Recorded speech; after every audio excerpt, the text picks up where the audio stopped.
d'un projet d'engagement fournisseur, avec un témoignage croisé d'un grand groupe et d'une ETI.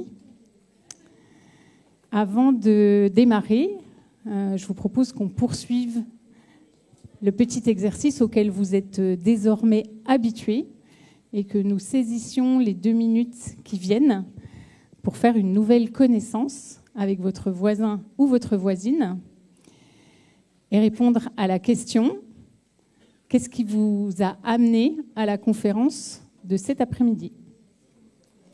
Je vais faire comme tout à l'heure. Je vous propose qu'on fasse 1 minute d'un côté et 1 minute de l'autre.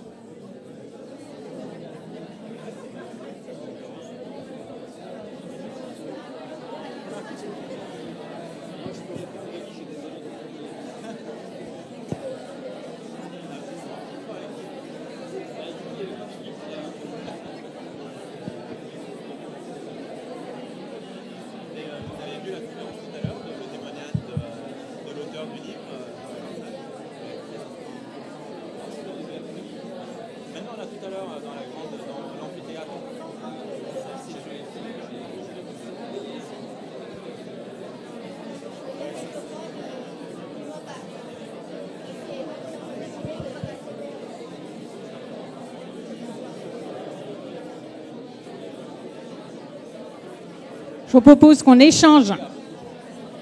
Levez la main.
Levez la main.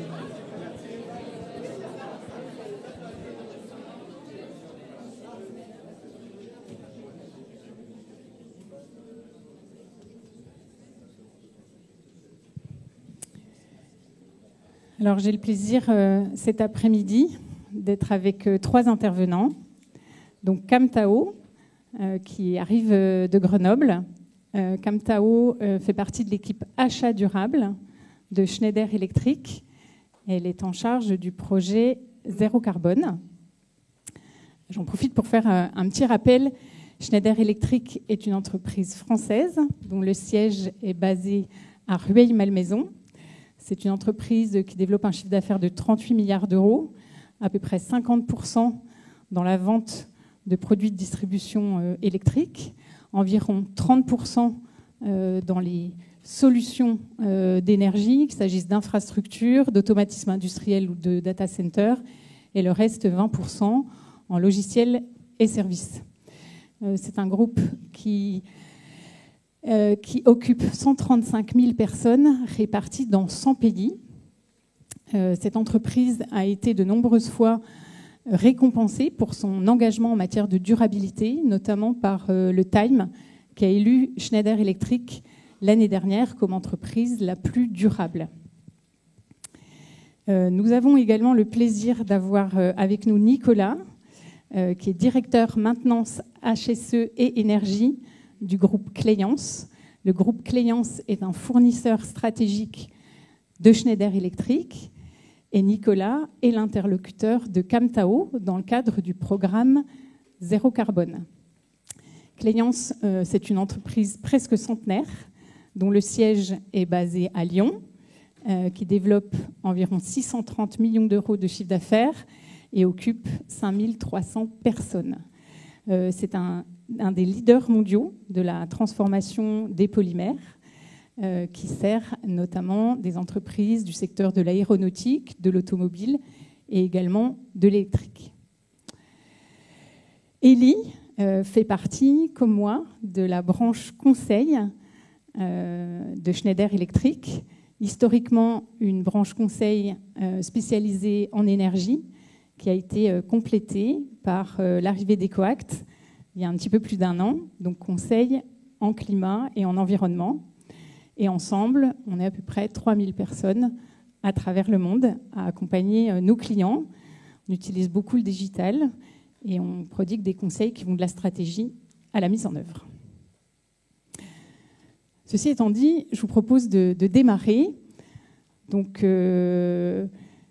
Camtao, tu travailles depuis plusieurs années sur le projet Net Zero, qui a un objectif ambitieux, qui est de réduire de 50% en intensité carbone les émissions des fournisseurs de Schneider.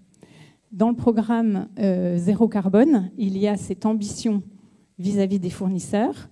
Il y a aussi un autre volet interne qui est d'atteindre le net zéro à horizon 2025 pour le périmètre 2050 pour le périmètre interne. C'est bien ça? Non, périmètre interne, c'est 2025, pardon. 2025, voilà. Donc, ce projet a deux ambitions. Une ambition vis-à-vis du scope 3, c'est-à-dire les émissions carbone des fournisseurs, on va y revenir, et a également une ambition interne de net zéro pour les sites Schneider à horizon 2025, en limitant la compensation. Peut-être une petite précision d'ordre de compréhension, quand on dit réduire en intensité carbone de 50%, est-ce que tu peux nous préciser ce que ça signifie? Oui, merci Anne pour l'introduction. Donc voilà, c'est très bonne la question. Je pense qu'il est important de préciser notre objectif qui est vis-à-vis à l'intensité carbone. Donc on mesure l'intensité carbone avec le scope 1 et 2 de nos fournisseurs et divisé par leur chiffre d'affaires ou divisé par le nombre de produits qu'ils vendent. Donc pourquoi on a fait ce choix-ci et pas une valeur absolue qui a l'air un peu mieux pour la planète? Je vais explorer un peu plus tard, mais tout simplement parce que c'était un des premiers projets d'engagement des fournisseurs sur un nombre très important. Donc on a fait le choix de commencer tout doucement au lieu de demander à nos fournisseurs qui ne connaissent rien du tout et tout à coup il faut réduire les émissions. Voilà, donc c'est ça notre choix d'objectif. Merci. Quels sont les principaux jalons de ce projet qui, dans sa première phase, a démarré en 2021 et s'achèvera fin 2025? Oui, donc pendant la vie du projet, donc ça fait déjà 4 ans et demi, donc il y a 4 jalons principaux. On a commencé avec l'analyse de maturité de nos fournisseurs et analyser de leur profil des émissions CO2. Donc cette étape de préparation, il était très important pour nous parce que, comme je l'ai dit tout à l'heure, c'était l'un des premiers projets d'engagement des fournisseurs. Donc quand on a approché nos fournisseurs pour en parler du projet-là, la plupart découvrent le bilan carbone pour la première fois. Parce que Schneider était le premier client qui a demandé ce type. Donc il était important pour nous de savoir le niveau de connaissance de nos fournisseurs afin qu'on puisse adapter notre démarche et support à notre fournisseur après. Donc on a fourni plein de formations à eux pour qu'ils évaluent qu'est-ce que tu connais sur la consommation énergétique, qu'est-ce que ça veut dire scope 1, scope 2, afin qu'ils puissent calculer vraiment leurs émissions et ensuite identifier, maintenant c'est scope 1 ou scope 2, le poste le plus important afin qu'on puisse y travailler. Et ensuite, la deuxième étape, c'est de fixer un objectif. Pourquoi c'est important de fixer un objectif? Parce que même sans savoir comment on doit faire, il faut fixer un objectif afin qu'on sache que le top management, ils vont prendre l'engagement pour investir du temps, des ressources et d'argent dans ce type de projet de décarbonisation. Et puis, le projet de décarbonisation, souvent, ça dure plusieurs années. Donc, il faut savoir où qu'on va aller afin de pouvoir construire notre roadmap sur plusieurs années. La troisième étape, bien sûr, le plus important, il faut réduire. Donc, on donne les formations, les supports individuels à nos fournisseurs pour qu'ils identifient et puis implémenter des solutions de décarbonisation avec les 3 volets, commencer avec l'efficacité énergétique, et puis électrification et énergie renouvelable. Et enfin, en parallèle avec la réduction des CO2, on encourage aussi notre fournisseur à faire le reporting et communication de leurs résultats. Parce que la transparence, c'est très important et c'est un enjeu, ça fait partie des enjeux de la RSE. Donc, on demande à notre fournisseur de faire le reporting de leur bilan carbone tous les ans à Schneider, afin qu'on puisse mesurer leur progrès et puis corriger si on voit qu'ils dévient un peu par rapport à l'objectif. Et puis pour la dernière année, qu'on va leur demander de faire une communication publique de leurs résultats. Là, ça veut dire une communication sur leur site web ou CDP, etc. Engager 1000 fournisseurs, c'est pas rien. Quels ont été les plus grands challenges durant cette période, depuis que tu as démarré? Oui, donc la première en challenge, c'est encore la maturité de nos fournisseurs. Parce que 70% de nos fournisseurs sont les PME. Donc les PME, d'abord, ils n'ont pas de connaissances, ils n'ont pas de ressources, ils n'ont pas de moyens. C'est pour ça qu'on a fourni beaucoup de formations, environ 200 sections de formation juste sur le calcul des émissions CO2 ont été conduites en 2021. Et puis ensuite, avec les sections main dans la main, on fait des visites fournisseurs. Par exemple, moi, j'ai visité une 50aine de fournisseurs en Europe pour aller sur site, leur proposer, visiter leur site en tant qu'expert et leur dire, voilà, voici les solutions que vous pouvez implémenter pour réduire les émissions. Le deuxième challenge, c'est que pour notre 1000 fournisseurs, ils se trouvent dans un peu plus de 50 pays. Donc déjà, la sensibilisation aux problèmes climatiques, ce ne sont pas les mêmes. Hein. On peut dire on peut un peu mieux ici, peut-être un peu moins aux côtés des US, par exemple. Et puis les régulations et les supports du gouvernement, par exemple, ne sont pas les mêmes. C'est pour ça qu'on a dû adapter notre support de façon régionale. Ça veut dire qu'on a des experts régionaux qui vont pouvoir conseiller les fournisseurs dans leur région sur quelles sont les solutions plus adaptées à leur pays et quels sont les types de supports, par exemple les supports financiers du gouvernement qui leur permet de faciliter la démarche. Et puis le troisième challenge, qui est toujours un challenge aujourd'hui, ça va encore dans le futur à mon avis, c'est la qualité des données qu'on collecte. Parce que quand les fournisseurs ils ont débuté dans les bilans carbone, comme ils ne savaient pas, donc forcément ils ont fait beaucoup d'erreurs et aujourd'hui même il y a certains qui révisent leurs chiffres parce qu'ils ont oublié quelque chose dans le passé. Et bon, ça c'est un problème un peu continu, mais pour limiter ce problème-là, on a mis en place quelques outils pour nous aider à analyser automatiquement la qualité de données. Et puis après, bien sûr, il faut contacter les fournisseurs un par un pour les guider. Et puis, comme j'ai dit tout à l'heure, on leur demande de faire une déclaration publique de leurs résultats. C'est pour leur rendre aussi plus responsables dans leur calcul. Tu tires quelles leçons de ces 4 années au sein de ce projet? Il y a beaucoup de leçons. Bon, la première, c'est qu'un projet d'engagement de fournisseurs de telle envergure, il faut avoir forcément l'engagement du top management. Bien sûr, du côté des entreprises qui vont vouloir engager leurs fournisseurs, ce n'est pas un sujet de l'équipe durable, sustainability, mais c'est un sujet de toute l'entreprise en fait. Les acheteurs, si on est les clients qui demandent, et puis du côté des entreprises pour les décarbonations, voilà, la collaboration de l'équipe comme Nicolas par exemple qui est en HSE. Donc c'est très important. La deuxième leçon, et ça m'inspire aussi le discours de l'auteur du livre, Anti-Chaos tout à l'heure, parce que finalement c'est la même leçon qu'on a appris, c'est qu'il faut prendre un objectif ambitieux, ce qu'on veut atteindre, et ce n'est pas ce qu'on croit qu'on peut y arriver.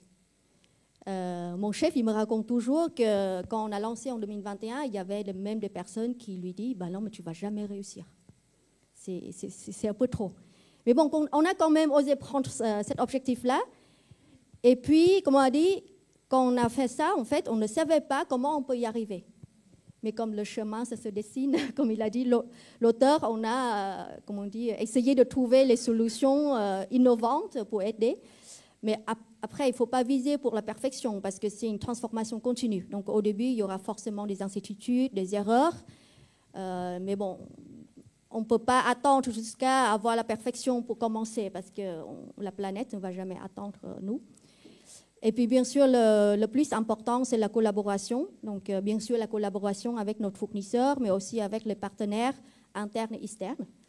Et puis chaque société, ils ont leurs propres contraintes. Donc il faut discuter, il faut soutenir, il faut entendre. Et puis aussi prête à investir les ressources et du temps dans ce type de projet. Merci beaucoup.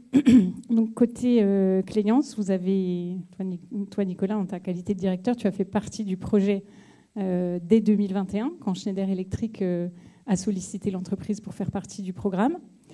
Le dirigeant de Cléance, Eric Pisani, avait eu le nez creux, puisque l'année précédente, il t'avait demandé, je crois avec un collègue, de commencer à plancher sur les questions de stratégie et de bilan carbone. Et donc, c'est tombé à point nommé.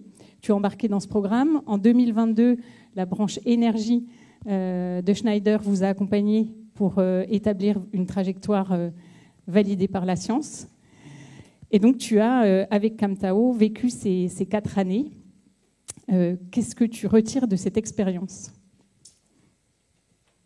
Le premier point que je retire, c'est l'accompagnement assez exceptionnel pour le coup de Schneider. Des clients, on en a beaucoup. Et je ne fais pas juste un compliment à notre principal client. Loin de là, il y a beaucoup d'approches différentes pour engager la supply chain. La plus commune, c'est simplement envoyer une lettre, demander de la signer, comme quoi on va prendre l'engagement et ensuite classer le papier. Ça, c'est l'approche un peu commune. Je pense que tout le monde la connaît. On la connaît bien aussi. Là, quand Schneider est arrivé, on s'est dit objectif très ambitieux. Bon, pourquoi pas, on a l'habitude, on va continuer à suivre et à nous améliorer. De toute façon, c'est notre credo. Mais ensuite, quand est arrivé toutes ces séries de webinaires pour vraiment, je dirais même éduquer toute la supply, ces 1000 fournisseurs dont on faisait partie, des éléments les plus basiques sur c'est quoi un scope 1, c'est quoi un scope 2. Bon, ça peut paraître vraiment basique quand on le sait, mais quand on ne le sait pas, en fait, on le découvre à ce moment-là. Vraiment comprendre chaque donnée primaire, comment elle doit se traiter, comment elle doit s'incorporer dans le bilan carbone. Il y a eu, je ne sais même plus le nombre Camtao, mais vraiment beaucoup de webinaires, step by step, pour prendre le temps de bien expliquer les choses. Et ça, pour le coup, c'était vraiment une première. On n'avait encore pas connu ce type d'approche où on ne demande pas simplement un engagement, mais on pousse à l'engagement. On va aller éduquer les personnes à comprendre le sujet, à comprendre comment avancer sur le sujet et comment s'améliorer tous ensemble, finalement. Donc ça, c'est vraiment le point, pour moi, très, très marquant de cette aventure et de ce projet initié par Schneider. Avec le recul, si tu devais partager 3 bénéfices de ce programme qui ont bénéficié au groupe Cléance. Alors le premier, comme tu le disais, notre PDG courant 2020, pendant cette année un peu particulière qu'on a tous connue, est venu nous trouver et nous a parlé de bilan carbone. Bon, j'ai beau être en HSE, c'est vrai qu'on n'avait jamais évoqué le sujet du bilan carbone. À l'époque, on n'en entendait même jamais parler pour le coup. Nous, on n'a jamais un client qui est venu sur le sujet, on ne s'est même jamais posé la question. Nous, on avançait sur nos consommations d'énergie, la maîtrise. Mais voilà, on n'avait pas forcément regardé cet aspect-là. Donc, on s'était lancé en 2020, fait notre premier bilan carbone et arrive début 2021, le premier client qui pointe le bout de son nez, Schneider Electric, et qui nous annonce des engagements forts à prendre sur le sujet. Donc là, on était plutôt heureux d'avoir quelques mois plus tôt pris le virage et commencé à avancer. Du coup, on savait déjà un petit peu de quoi on parlait. Je mets vraiment le un petit peu dans la phrase parce que le premier bénéfice, c'est un apport de standard. Quand on a fait notre bilan carbone en 2020, on a calculé sur 19, sur 20, et on s'est dit, OK, maintenant on a fait un calcul, et c'est ce que disait Camtao tout à l'heure, maintenant on doit mettre en place nos objectifs et notre stratégie. Où est-ce qu'on veut aller et quels moyens on se donne pour y arriver? Qu'est-ce qu'il faut qu'on fasse à X années? Donc on était en train d'établir cet objectif-là, cette deadline, ces moyens à engager pour y arriver. Et là arrive justement le projet de Schneider et l'engagement à prendre, arrivé à point nommé, puisqu'on allait prendre des objectifs un peu moins ambitieux pour le coup que ceux attendus par Schneider Electric. Donc on s'est dit, bon, on va revoir notre copie déjà, parce que là maintenant on a une base, parce qu'on réfléchissait où est-ce qu'on peut aller, bon, et on ne savait pas trop sur quel standard se mettre. Et dans toutes ces séries justement de webinaires et autres, et les différents échanges, là on a commencé à vraiment avoir conscience des vrais standards qu'il fallait prendre en compte. Les accords de Paris, SBT, donc la méthode scientifique pour prendre des engagements liés aux accords, enfin en accord avec les accords de Paris, pour la redondance. Et donc là, on s'est dit, OK, finalement, la stratégie, on arrête de vouloir penser dans différents endroits. Il y a des standards, et les standards qui sont les plus pertinents, on va s'aligner là-dessus, et c'est dans cette direction qu'il faut qu'on aille. Ça nous a permis de ne pas refaire la stratégie 40 fois avec 40 nouvelles demandes qui pouvaient émaner, et de s'aligner tout de suite dans la bonne direction. Donc ça, c'est vraiment le gros premier apport. Le deuxième, nous, on avait déjà un certain nombre de basiques sur les bilans carbone, scope 1 et 2 en tout cas. Donc c'est pas trop sur cette partie-là où on a appris beaucoup de choses. Tous les webinaires sur la maîtrise énergétique, pour le coup, nous, ça faisait déjà de belles années qu'on travaillait sur le sujet en déployant des audits énergétiques, comprendre comment on consommait, où est-ce qu'on consommait, comment réduire, comment optimiser. Et c'est le premier step d'une démarche de décarbo, j'insiste là-dessus. C'est bien maîtriser et réduire les énergies. Par contre, tout le volet énergie renouvelable, qui est le step juste après, une fois qu'on a réduit, comment on fait cette fois-ci pour que ce soit plus propre, je le mets entre guillemets, là, on n'était pas très outillé, on ne connaissait pas beaucoup de solutions, et tout l'accompagnement que Schneider a aussi déployé sur ce volet-là nous a vraiment permis de connaître toutes les différentes solutions qui peuvent exister sur le marché. Et pour le coup, il y en a beaucoup, avec des avantages, des inconvénients. Donc chaque solution n'est pas faite pour tout le monde. Mais en tout cas, il faut bien comprendre les petits détails de chacune pour savoir dans quelle direction on veut se diriger pour notre entreprise par rapport à nos propres contraintes. Donc sur cette partie-là, très gros apport de Schneider. Et donc, toujours en lien avec ça, la possibilité offerte par Schneider il y a un certain nombre de mois, une réflexion de créer un corps de fournisseurs, associer plusieurs fournisseurs avec leur consommation, pour aller contractualiser ce qu'on appelle un virtual PPA sur différentes régions du monde. Et ça, c'est vraiment un point très important. Seul, même quand on pense être gros consommateur, on se retrouve parfois trop petit sur certaines solutions de ce type-là. Et finalement, une approche comme celle-ci permet de se mettre à plusieurs, d'être plus fort, d'avoir une vraie force de frappe, de pouvoir aborder le marché et de pouvoir négocier des prix peut-être intéressants. L'avenir nous le dira. Merci Nicolas. Élie, donc, au sein de cette branche conseil de Schneider Electric, on travaille sur de nombreux piliers, mais l'efficacité énergétique fait partie des sujets. On en a beaucoup parlé ce matin, on a parlé de sobriété. Donc notre équipe accompagne de grands groupes et aussi des ETI dans différents secteurs qui sont représentés dans la salle cet après-midi. L'agro, les transports, le luxe, c'est très varié. Est-ce que tu peux, Élie, nous dire quels sont les facteurs clés de succès d'un programme d'efficacité énergétique ? Merci Anne, bonjour à tous.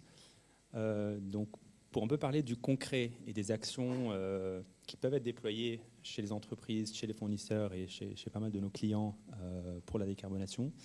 Donc, tu as mentionné Anne l'efficacité énergétique. Pour replacer un peu cette solution dans une séquence un peu plus large pour faire les choses étape par étape. Donc, souvent, on commence par la réduction. Donc, ça passe par les audits énergétiques, l'efficacité, pour réduire ce qu'on consomme déjà. Après, on parle de remplacement, d'électrification, pour que le résiduel soit remplacé par le vecteur électrique, qui peut être mieux décarboné. Et après, on parle de renouvelables, comme l'a mentionné Nicolas, pour aller plugger, connecter ce qui a été électrifié vers des énergies renouvelables. Donc dans le premier pilier, l'efficacité énergétique et les audits énergétiques en tout premier lieu. Donc l'audit énergétique, c'est d'abord la première étape pour aller envoyer un expert sur site, un expert énergétique qui va dresser le diagnostic de dépendance énergétique du site. Donc est-ce qu'on consomme du gaz, de l'élec, du fioul, du charbon, et quelles sont les zones d'optimisation possibles. Donc ça peut être des gains rapides à enclencher, et ça se termine par un verdict énergétique de l'expert. Après, ça ouvre la porte au programme d'efficacité énergétique. Donc là, c'est vraiment un programme pour optimiser et mieux consommer au niveau d'abord des biens, des sites, donc les machines, comment elles peuvent mieux être, avoir moins de fuites, moins de surchauffe, etc. Et après, c'est au niveau du bâti, comment mieux l'isoler, mieux ventiler, mieux gérer les températures, etc. Et que ces actions, d'une façon coordonnée, fassent des gains énergétiques et par conséquent, bien sûr, des gains CO2. Et c'est une façon un peu rentable, disons, de consommer moins et un pas de plus pour atteindre les objectifs climatiques qu'on se dote. Est-ce qu'il y a des challenges dans ces programmes ? Certainement, il y en a un, comme partout. Des challenges, principalement, disons, il faut que l'étude soit la plus, disons, qu'elle soit la mieux quantifiée possible. Parce que là, on projette sur des années de retour sur investissement. Les prix, ça évolue, inflation, etc., on connaît tous. Les prix de l'énergie, les prix des mesures à implémenter aussi. Donc, il faut qu'on ait cette composante un peu de bonne projection. Il faut qu'on quantifie aussi les actions concrètes. Où est-ce qu'elles vont intervenir? Est-ce que les bons experts sont là? Et surtout aussi ne pas interrompre les activités, les opérations. Une intervention, bien sûr, ça peut mettre temporairement en stand-by les machines. Donc une fois que c'est fait, j'ai envie de dire il y a plus de gains que de challenges aussi. Merci beaucoup, Élie. Si on se projette à la fin 2025, Camtao, pour ce programme Net Zéro, est-ce que l'objectif de moins 50% en intensité carbone qui avait été prévu pour le scope propre des fournisseurs, tu penses qu'il va être atteint ? Ok, merci Anne. Donc pour le moment, on progresse avec notre fournisseur pour atteindre l'objectif d'ici la fin de 2025. Donc comme Anne a dit, donc ça fait partie de notre démarche pour aller vers la neutralité carbone en 2050. Donc aujourd'hui, les prévisions sont prometteuses. Par contre, il y a certains défis qui restent à relever. Donc, l'un des défis est comment on peut confirmer la qualité des données qui va être communiquée par notre fournisseur afin qu'on puisse confirmer le résultat de façon fiable. Donc, comment dirais-je, comme je l'ai dit tout à l'heure, en fait, les données de fournisseurs, il y a des erreurs et qu'on fait toujours aujourd'hui les vérifications. Mais un axe clé qu'on est en train de travailler, c'est de demander à notre fournisseur de communication leurs données sur une plateforme publique. Il y a plusieurs raisons. D'une partie, c'est marrant, hein, mais quand on demande aux entreprises d'aller communiquer, ils disent « Ah non, attendez, il faut que je revoie mes chiffres ». Donc voilà, ça leur demande de travailler dessus. Et puis, non seulement cela, c'est aussi, ça leur aide à comprendre un peu mieux, mettre en pratique comment ils puissent communiquer de façon transparente et responsable sur leurs données. Donc c'est un axe majeur qu'on fait. Et puis, en fait, ce sujet-là, c'est assez nouveau pour plusieurs entreprises. Hein. C'est un peu marrant, mais il y a certaines sociétés qui ne veulent pas trop communiquer sur ce qu'ils font. C'est tout simplement parce qu'ils ont peur qu'ils font des erreurs. Donc on donne vraiment beaucoup de support et le soutien et les formations à nos fournisseurs afin de leur aider à faire ça. Donc ça ne sera pas seulement pour Schneider, pour notre projet, mais c'est aussi pour les autres clients. Par exemple, on est partenaire avec CDP. On fournit à environ 500 fournisseurs les licences gratuites afin qu'ils puissent communiquer leurs résultats via CDP et puis voilà, obtenir des bonnes notes qu'ils peuvent aussi communiquer à leurs clients. Voilà. Quand on regarde la période qui s'ouvre, donc le programme, enfin le projet Net Zéro qui va s'achever fin 2025 est en train d'être réfléchi pour la période 2026-2030. Côté Cléance, il y a différents sujets de réflexion qui s'ouvrent. Et il me semble que vous avez des réflexions sur la question des émissions par produit. Est-ce que je suis bien renseignée? C'est bien ça? Pour les émissions par produit, effectivement, Schneider est à nouveau venu toquer à notre porte dernièrement pour lancer une phase justement de validation du concept de leur côté sur la manière dont ils pourraient réussir à faire le calcul de l'empreinte carbone de leurs produits finis, hein, des produits qu'eux vont vendre derrière sur le marché. Pour ça, ils ont forcément besoin de nous et d'informations fiables, encore une fois. Donc on fait naturellement partie de cette phase de POC pour tester. Cette partie, calculer l'empreinte carbone d'une organisation, c'est bien, ça permet de mesurer l'ensemble et dans l'ensemble de mesurer qu'on va dans la bonne direction. Le problème, et ça je peux l'entendre, pour nos clients qui sont des grands donneurs d'ordre, ça ne leur permet pas de valider la vraie décarbonation de ce qu'eux ils vendent pour le coup. Et pour ça, eh ben, oui, il faut bien avoir des informations qui parlent du produit en lui-même et non pas de l'organisation qui le produit. C'est quelque chose qui est très important, qui est clé, mais qui est aussi plein de challenges. Calculer ces scopes 1 et 2, c'est le plus simple, hein, c'est très très cartésien, c'est très binaire, il y a quelques typologies de data à avoir, elles sont facilement accessibles normalement, très cadrées, les facteurs d'émission ils sont disponibles sur des bases gouvernementales diverses et variées. Disons qu'il n'y a pas beaucoup de challenges dans tout ça.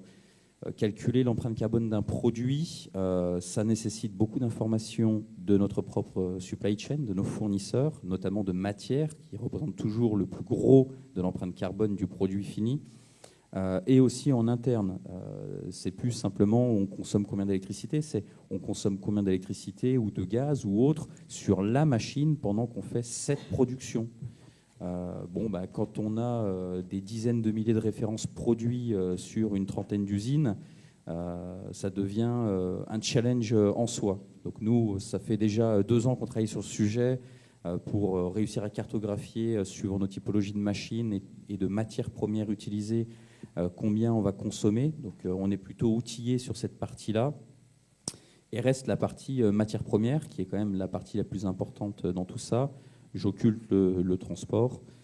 Et là, encore une fois, le défi est de taille.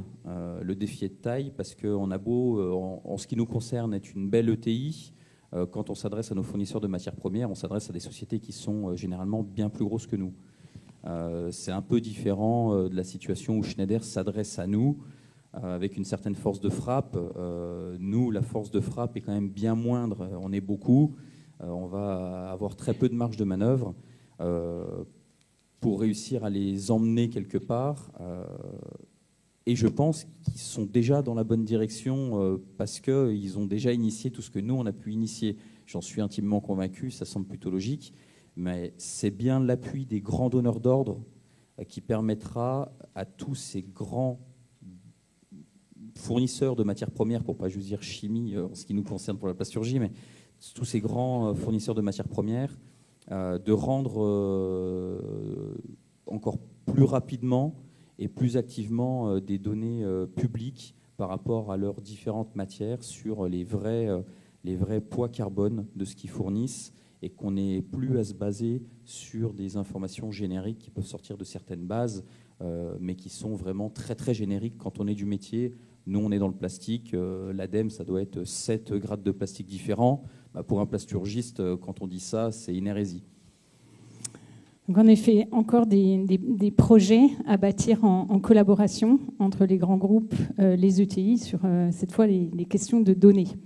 Tu nous as parlé aussi, Nicolas, de ce que vous avez exploré en matière d'énergie renouvelable et des cohortes de fournisseurs à mettre en commun, puisque tu disais, je crois tout à l'heure, que quand on est une ETI, on n'a souvent pas la force de frappe pour acheter de l'énergie renouvelable. Et donc, une question pour toi, Élie, qui travaille sur ces sujets. Qu'est-ce que tu peux nous dire en matière de programmes qui sont en train de se mettre en place pour justement avoir accès à ce type de bénéfices? Intéressante question. Ce que je peux dire là-dessus, c'est que ce sujet est en fait un sujet un peu novateur dans les chaînes de valeur, l'accès aux renouvelables. C'était un vrai enjeu de taille pour pas mal d'entreprises, plutôt de petite taille, face au problème de se dire moi j'ai un tel niveau de consommation d'électricité nécessaire à mes activités, mais l'accès aux renouvelables est encore beaucoup plus petit, donc l'offre est plus petite que la demande. Et c'est souvent les grands groupes qui ont accès à ça parce qu'ils peuvent mettre en place les financements qu'il faut, les contrats qu'il faut pour faire émerger ce genre de projets. Ça peut être des projets photovoltaïques, renouvelables, éoliens, offshore, onshore. Et du coup, l'idée, c'est de mettre en commun, quand on est dans un programme d'engagement fournisseur, c'est de se dire on va grouper plusieurs entreprises de plus petite taille dans un cohorte, on l'a appelé cohorte. Et du coup, ensemble, on va constituer un volume, un effet de taille, qui va permettre à des projets de renouvelables d'émerger, qui autrement n'auraient pas eu lieu, et de permettre aussi des tarifs maîtrisés, prévisibles aussi dans le temps, et de mettre en relation in fine des développeurs et ce qu'on appelle les off-takers, dont c'est les acheteurs au final, qui vont permettre en fait de matcher l'offre et la demande. Donc des programmes comme ça, on en a eu dans pas mal de régions dans le monde, surtout aux États-Unis aussi. Donc je peux mentionner quelques-uns comme Gigadon PPA, Energize, Catalyze. Donc c'est souvent aussi des regroupements d'industriels dans un même secteur qui ont des fois des demandes un peu comparables. Avec aussi, il n'y a pas non plus d'enjeu de confidentialité non plus, parce que c'est de l'énergie, c'est des kilowattheures in fine qu'on achète, c'est pas des produits, voilà, il y a moins de ce conflit de concurrence au sein d'un même cohorte, et on se rend compte que ça marche bien finalement. Donc voilà. Merci beaucoup. Sur les questions de solutions pratiques, qu'il s'agisse d'analyse de risques physiques, de solutions qui sont augmentées par la technologie et notamment par l'intelligence artificielle, je vous invite à faire un petit tour sur le stand EcoAct SB-SI qui est au rez-de-chaussée, où plusieurs de nos experts pourront vous faire des démonstrations et vous donner d'autres exemples de ce qu'on peut mettre en œuvre pratiquement. J'aimerais laisser un petit peu de temps pour les questions-réponses. Donc, je vais poser la dernière question à Cam Tao. Tu es en train de travailler sur la prochaine version, la prochaine saison du projet Net Zero de 2026 à 2030. Quel serait ton rêve le plus cher pour ce projet ? Oui, merci Anne. Juste pour parler rapidement de ce projet-là, avant de dire mon rêve, parce que du coup, pour la période 2026-2030, l'objectif de Schneider, c'est de réduire 25% des émissions absolues. Donc, ce n'est plus l'intensité carbone, mais maintenant, c'est la valeur absolue. Et c'est surtout notre chaîne de valeur. Ça veut dire scope 1, scope 2 et notre scope 3. Donc, c'est un objectif assez ambitieux et notre prochaine étape, donc c'est ce que Nicolas a parlé tout à l'heure, c'est de travailler avec nos fournisseurs pour réduire les empreintes carbone de leurs produits. Donc bien sûr, il y a des challenges que donc, Nicolas a parlé de son côté pour comment calculer l'empreinte carbone des produits. De notre côté, le challenge c'est aussi différent parce que pour atteindre notre objectif, on doit faire évoluer notre périmètre d'engagement horizontalement et verticalement. Donc, on doit collecter des données, des empreintes carbone d'environ plusieurs dizaines de milliers de produits qu'on achète. Donc, c'est assez compliqué en termes de nombre de données qu'on doit réussir. Mais bon, donc voilà, mon souhait, bon, bien sûr, fondamentalement, c'est la réussite de ce projet-là en 2030. Mais au-delà de cela, j'espère vraiment que ce nouveau plan peut devenir un catalyseur d'une collaboration avec notre fournisseur, et non seulement avec notre fournisseur et dans notre propre opération, mais aussi avec le fournisseur de fournisseurs, donc sur toute la chaîne de valeur. On espère vraiment qu'on peut travailler main dans la main pour non seulement optimiser notre process, réduire les consommations énergétiques, mais ou utiliser l'énergie renouvelable, donc les solutions qu'on en a parlé, mais c'est aussi, il faut repenser la façon qu'on utilise des ressources, comment réduire la matière qui va impacter l'empreinte carbone du produit, réduire les déchets, par exemple, adopter les modes de transport plus verts, plus intelligents. Donc le scope d'action va être beaucoup plus large, mais voilà, donc on a besoin d'une collaboration et un effort commun de tous les acteurs afin qu'on puisse aller vers la neutralité carbone en 2050. Merci beaucoup d'avoir illustré ce programme qui est un vrai programme d'engagement collectif. On aurait aimé avoir encore plus de temps pour vous parler d'autres domaines de collaboration, puisque le programme d'engagement Schneider va bien au-delà de la seule question carbone. Si vous voulez plus d'informations sur le sujet, le rapport annuel 2024 de l'entreprise donne vraiment des détails extrêmement intéressants sur le sujet. À titre d'information, le groupe a mis en place un indice qui s'appelle le SSI, le Schneider Sustainability Impact, qui est constitué de 12 indicateurs ESG et qui constitue en moyenne une note sur 10. Pour 2024, l'objectif fixé en interne était d'obtenir une note de 7,4. À l'issue de l'année 2024, le score était de 7,55 et qui traduit le fait que l'engagement global du groupe a excédé l'objectif qu'il s'était fixé lui-même. Comme ça fait un petit moment que nous parlons, je vais vous rendre la parole pour à nouveau un rapide temps d'échange.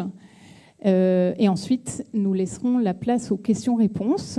Et je vous propose de parler à un autre voisin ou une autre voisine pour répondre à la question suivante.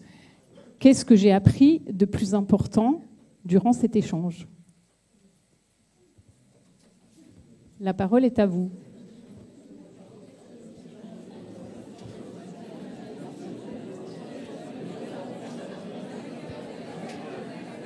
On n'a rien appris, on savait déjà. Je ne sais pas comment on fait pour les micros. Ouais, bien. Je te donne. Pardon. Ouais. On se passera les noms. Il ne marche pas celui-là. C'est ça que je dis.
l'audience aura des questions. Oui, c'est le but, on a encore un quart d'heure.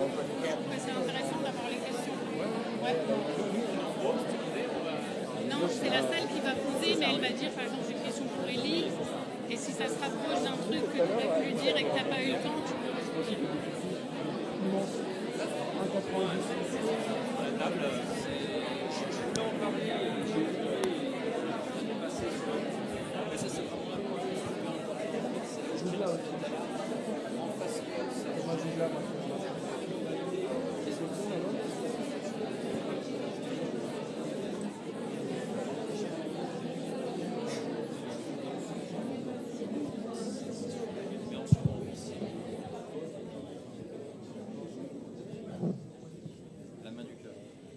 Merci, merci.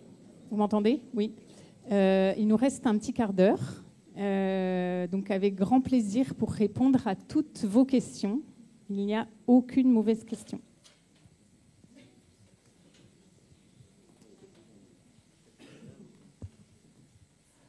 Bonjour, Anthony, Schneider Electric. Une question à Camtao. Quel est l'engagement côté Schneider par rapport à la réduction d'intensité carbone d'un fournisseur? Est-ce qu'on s'engage sur un volume ou est-ce qu'on renégocie le prix du produit par rapport à l'investissement du fournisseur?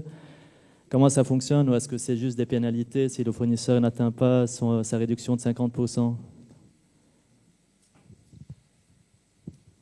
Oui, merci de la question.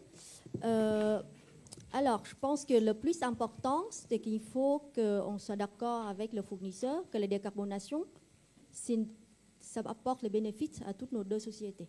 Enfin, bien sûr, deux sociétés, mais au-delà de cela. Parce que c'est vrai que Schneider était le premier client qui demande, mais comme Nicolas a dit, après, il y a d'autres clients qui vont venir demander. Donc, tout ce que nos fournisseurs font aujourd'hui pour Schneider, ça va être utile pour eux pour le futur. Et il y a déjà, après 3, 4 ans, 5 ans, on est presque 5 ans, il y a beaucoup de fournisseurs qui reviennent vers nous.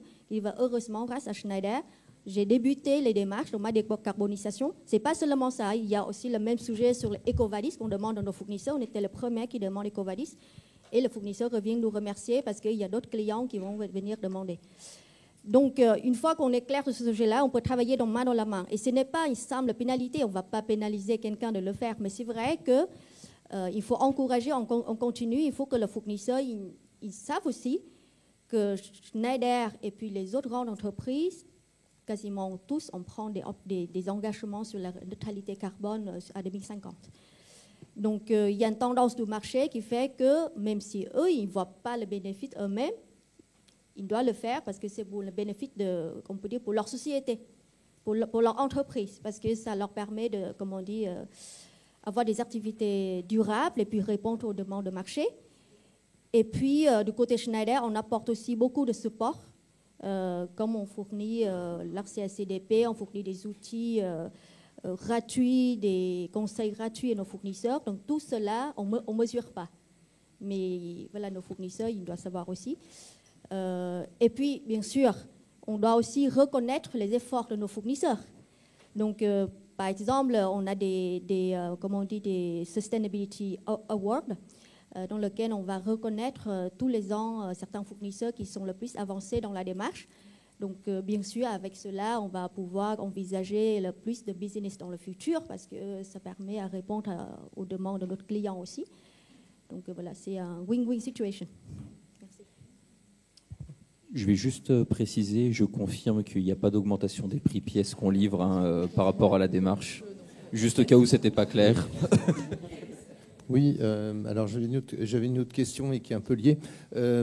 En fait, comment est-ce que vous sélectionnez vos fournisseurs dans les notations? J'imagine que vous les notez quand vous les remettez en appel d'offres. Comment fonctionne ce dispositif? Quelle est la part relative de prise en compte du SSI, etc. Parce que c'est un gros budget identifié. J'imagine que les modules de formation doivent être poursuivis.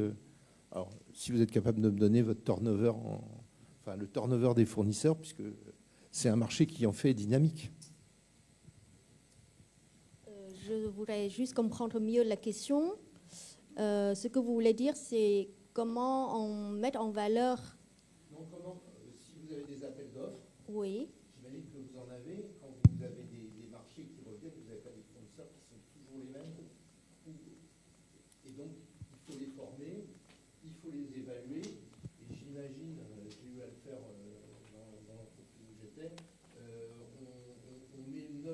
part relative de notes, où j'imagine que ce n'est pas que ce que vous avez parlé du SSI, Anne, ça doit être ça qui est intégré. Donc, comment ça se gère dans la durée? Parce qu'il y a un coût aussi il y a un coût de gestion de cet ensemble de choses. Et là, c'est au niveau de l'approche fournisseur. Oui. Est-ce qu'une approche fournisseur, est-ce que vous remettez Clémence en concurrence régulièrement, ou est-ce que vous faites des partenariats, et en quoi les progrès que font les fournisseurs impactent ces choix de collaboration? Alors, pour en parler ça, il faut savoir d'abord pour la démarche des achats, en fait, on a des fournisseurs stratégiques qu'on doit toutefois évaluer tous les ans sur différents critères. Et maintenant, en fait, sustainability fait partie des critères d'évaluation à côté des autres critères, on peut dire classiques, des achats comme le prix, le taux de livraison ou la qualité. Donc maintenant, le développement durable, ça fait partie. Et bon, développement durable chez nous, la note, ça ne comporte pas que le Zero Carbon Project. Il y a aussi d'autres sujets comme le sujet sur le droit humain, la note EcoVadis par exemple. Donc tout cela, ça nous permet d'évaluer un fournisseur s'il est plus ou moins mature sur le sujet. Et notre approche, c'est d'accompagner nos fournisseurs. Par exemple, le client, il peut être très bon sur certains domaines. Il y a certains autres fournisseurs qui sont moins bons. Donc notre approche d'abord, c'est d'accompagner ces fournisseurs-là pour augmenter ces notes, pour qu'ils ne soient pas toujours comme ça et on dit on va arrêter avec vous parce que vous n'êtes pas bon. Donc c'est pas comme ça notre démarche. Donc bien sûr, sur le long terme, les fournisseurs stratégiques, on a besoin de collaborer en continu parce que le sujet de développement durable, ça ne va pas juste atteindre un certain niveau et on s'arrête là. Donc il faut mesurer sur un long terme, est-ce qu'ils vont être capables de nous accompagner sur d'autres sujets dans le futur, donc maintenant décarbonation, après futur PCF, le Product Carbon Footprint. Mais l'idée, c'est, dans notre prochain projet, on ne va pas se limiter à travailler qu'avec notre fournisseur stratégique, parce qu'il faut savoir qu'on n'a qu'environ 800 fournisseurs stratégiques sur une base de données de fournisseurs de 50 000 fournisseurs. Donc notre objectif aussi, c'est comment accompagner tous les autres fournisseurs non stratégiques afin qu'on tous puissent aller vers le meilleur objectif, et puis les fournisseurs non stratégiques peuvent devenir les fournisseurs stratégiques. Et désolé Nicolas, mais voilà, les fournisseurs stratégiques, on va continuer à challenger pour qu'ils ne pas dire, OK, maintenant on est stratégique, on s'arrête là. Voilà. Il faut qu'on reste stratégique. Il faut que vous restiez stratégique, voilà. Bonjour. Bonjour, Naïma, une question. Schneider est un groupe international aussi. Et parmi vos fournisseurs, j'imagine, certains viennent des États-Unis, probablement. Comment faites-vous pour calculer leur scope décarbonation compte tenu des nouvelles politiques appliquées? Et étant donné qu'il n'existe pas de standardisation aujourd'hui claire sur la manière de noter, sur ces notations, comment vous arrivez à corréler et à tenir votre feuille de route aujourd'hui avec ces fournisseurs, notamment sur des notes au-delà de la partie carbone, mais extra-financière, et notamment la diversité?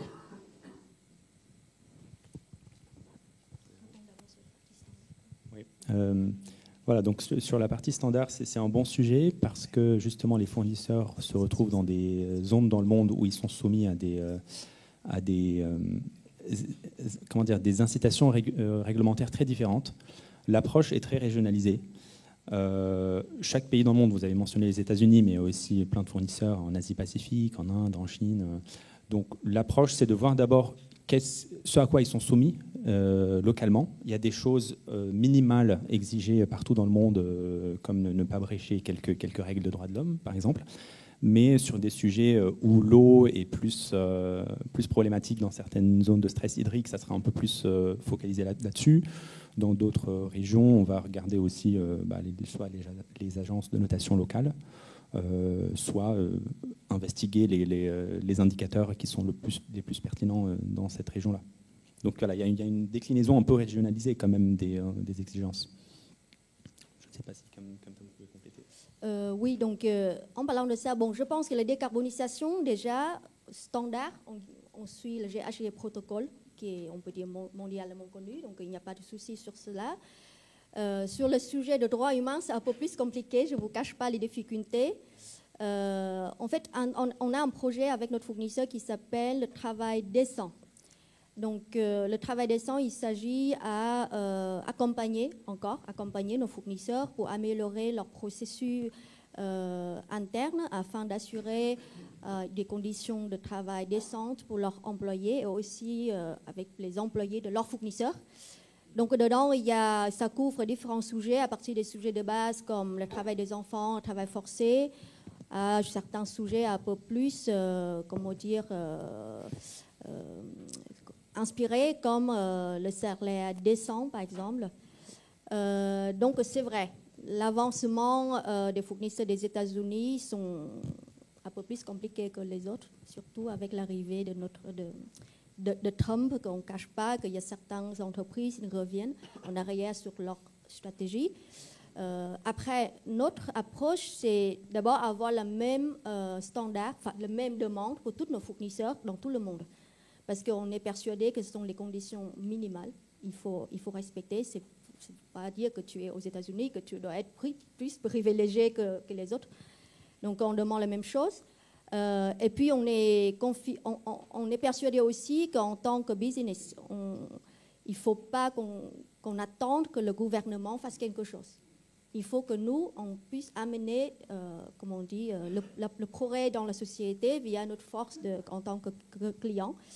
Donc voilà, il y a des difficultés, on va y travailler, on va trouver des solutions afin de les amener au même niveau que les autres. Je propose de prendre une dernière question, peut-être si vous voulez profiter de la présence de Nicolas.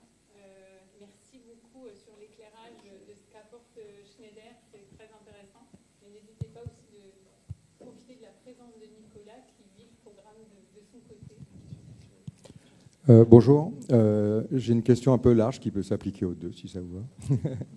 J'ai l'impression, quand je suis arrivé dans la pièce sur ce sujet, je me suis dit, les fournisseurs, c'est d'une part engager la transition des fournisseurs, d'autre part améliorer le pilotage de sa propre décarbonation, avec des facteurs d'émission plus précis aussi. Je vois que vous avez des partis pris forts en limitant au scope 1 et 2, par exemple. Et de l'autre côté, côté fournisseur, que ce que vous donnez n'est pas forcément non plus représentatif de ce que vous mettez dans votre bilan carbone. Je voulais savoir, vous avez sciemment pris le parti de distinguer ce que vous récoltiez de vos fournisseurs dans le cadre du pilotage de votre propre courbe de décarbonation, ou vous ne recalculez pas vos facteurs d'émission à partir de ce que vous donne en vous limitant au scope 1 et 2, par exemple, vous n'avez pas toutes les données pour pouvoir enrichir votre bilan carbone? Voilà, j'ai quelques éléments de réponse parce que c'est une très bonne question. On s'inscrit là dans un besoin de mesurer a posteriori si ce qu'on a déployé a véritablement de l'impact, mais pour les deux groupes, donc le Schneider et ses fournisseurs. Et c'est un sujet qui se développe toujours. Le fait de capturer dans la chaîne de valeur les effets de ce qu'on fait. Le scope 1 et 2 est un démonstrateur plutôt simple parce qu'il s'agit de données énergétiques. Mais le scope 3, il s'étale sur des fournisseurs jusqu'au rang N. Donc aujourd'hui, les développements dans tout ce qui est empreinte produit, l'état de l'art, c'est d'inciter de plus en plus la transparence de la donnée et la standardisation. La transparence, parce qu'il faut que chaque acteur de la chaîne de valeur qui a la vision sur un maillon partage sa donnée, donc le transport, l'extraction minière, la transformation, etc., la fin de vie. Et la standardisation, il faut qu'on fixe aussi le périmètre de ce qu'on regarde, qui soit conforme aux standards. Par exemple, sur l'empreinte produit, le standard européen en vigueur, on peut citer les EPD, les PEP. Donc qu'on puisse acter un périmètre et remesurer chaque année la même chose et voir est-ce que véritablement on en tire des bénéfices, mais je mets bénéfices entre guillemets, c'est pas bénéfice personnel pour le groupe, il y a vraiment une démarche du groupe de s'inscrire dans une transition collective. Donc c'est des indicateurs scope 3, donc chaîne de valeur. Est-ce que ça donne des résultats? Sinon, qu'est-ce qu'on peut changer? Est-ce qu'il faut itérer? Est-ce qu'il faut aller appuyer sur un autre bouton? Est-ce que les exigences se cascadent aussi plus loin dans la chaîne de valeur? Donc aujourd'hui, on parle des fournisseurs de rang 1, mais demain, on va aussi aller plus loin vers les fournisseurs de rang N. Et là, le paysage se complexifie un peu parce que Schneider est un donneur d'ordre, mais il y en a aussi beaucoup plus pour un même fournisseur. Donc, comment faire en sorte que les exigences s'harmonisent entre les coordinateurs de programmes d'engagement fournisseur, si je peux nommer ça comme ça, et qu'in fine, on atterrit sur des indicateurs communs, mesurables, et réplicables aussi d'année après année, pour qu'on capture le progrès. Je ne sais pas si ça répond à la question. Oui, je voulais savoir quel était votre parti pris. Ouais. Est-ce que vous aviez abandonné pour avoir mieux de l'autre côté? Non. Et quand on dit engagement fournisseur, il y a le mot engagement aussi, c'est dans les deux sens, c'est pas programme d'exigence fournisseur. Donc il y a aussi une confiance à bâtir, de se dire on est dans le même bateau, chacun essaye aussi de décarboner chez lui, mais on est interconnecté par le fait qu'on est dans la même chaîne de valeur. Donc oui, il y a un peu cette valeur derrière. Merci pour votre travail. Et je préciserai, on parle de deux choses complémentaires, pas différentes, pas opposées. Faire le scope, enfin faire son empreinte carbone organisation, ça permet de mesurer la globalité de sa société. Que ce soit n'importe lequel des scopes, c'est assez cartésien. Le scope 3 un peu plus ambigu parfois, beaucoup d'approximations et autres, mais on peut encore s'y retrouver et voir où est-ce qu'on va. Faire l'empreinte carbone de son produit, c'est une approche qui est différente en fait. C'est pas les mêmes méthodes de calcul. Et ce qu'évoquait Elie, justement, c'est le point le plus important, c'est qu'on peut aller vite pour le faire si on prend toutes les bases qui existent. Des bases avec des facteurs génériques sur des matières, sur des transports et autres, c'est bien, ça permet d'aller vite. Sauf qu'en fait, au bout du bout, on n'a toujours pas la vraie empreinte de notre produit parce qu'on n'a pris que des bases qui ne sont pas du tout les nôtres.